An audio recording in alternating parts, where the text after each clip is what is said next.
Jaca, 18 de agosto de 1937.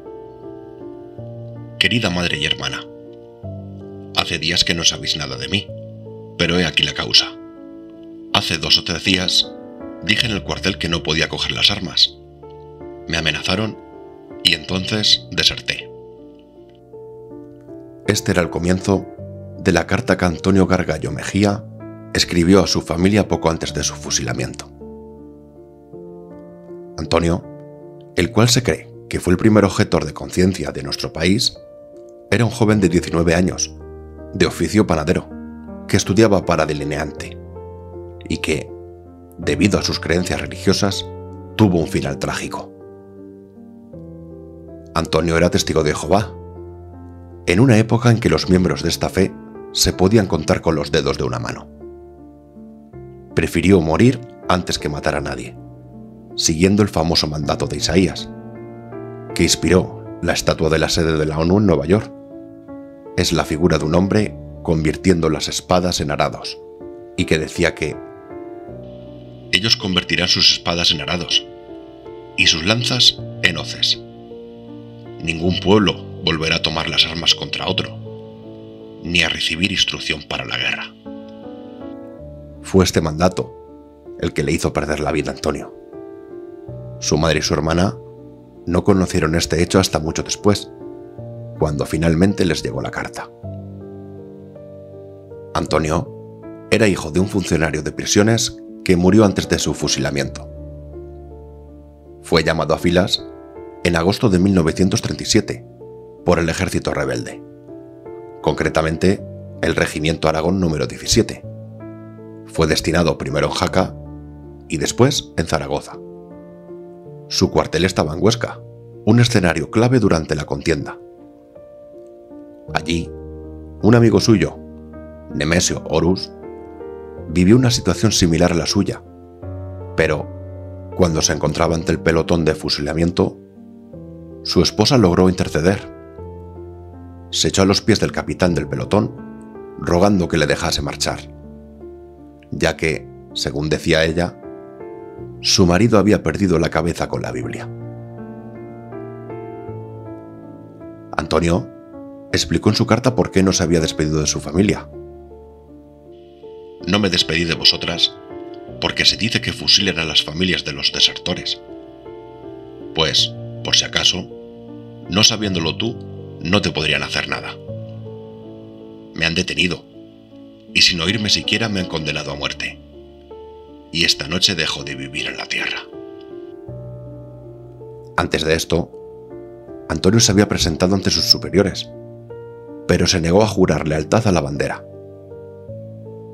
Intentó huir, pero fue capturado en Canfrane, cerca de la frontera con Francia, cuando intentaba huir a través del puerto de Somport.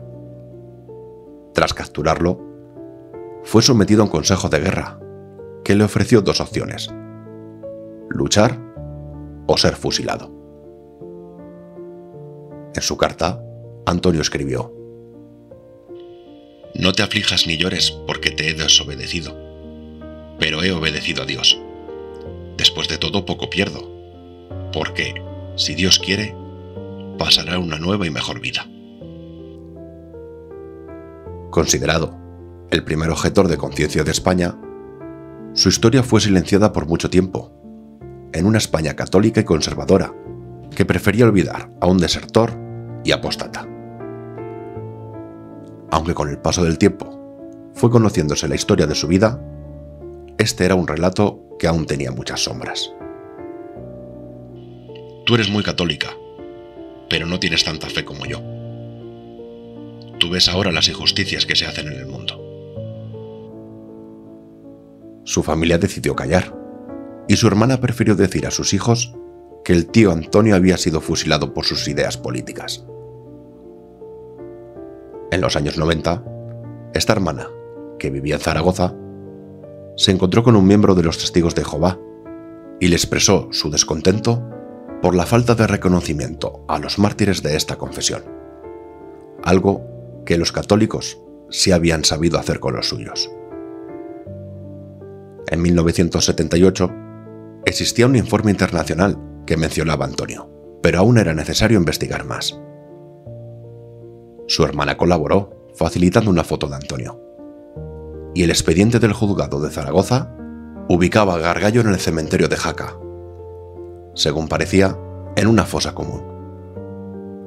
Según este archivo, el 18 de agosto de 1937, justo la fecha que señalaba la carta, se había producido un entierro de una persona que no tenía nombre. Se despidió de su familia con estas palabras: Adiós, madre y hermana queridas. Hasta siempre. Hoy estreno el papel que tú me regalaste. Estoy tranquilo hasta que llegue mi hora.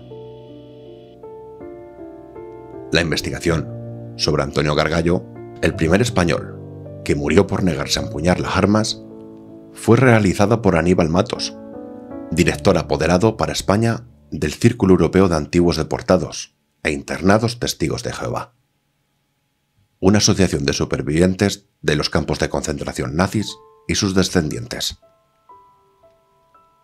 Para Matos, fue una sorpresa poder constatar, con gran cantidad de detalle, la existencia de un objetor de conciencia en la España de 1937, incluso antes que los Bibelforscher, que fueron unos estudiantes de la Biblia perseguidos por Hitler.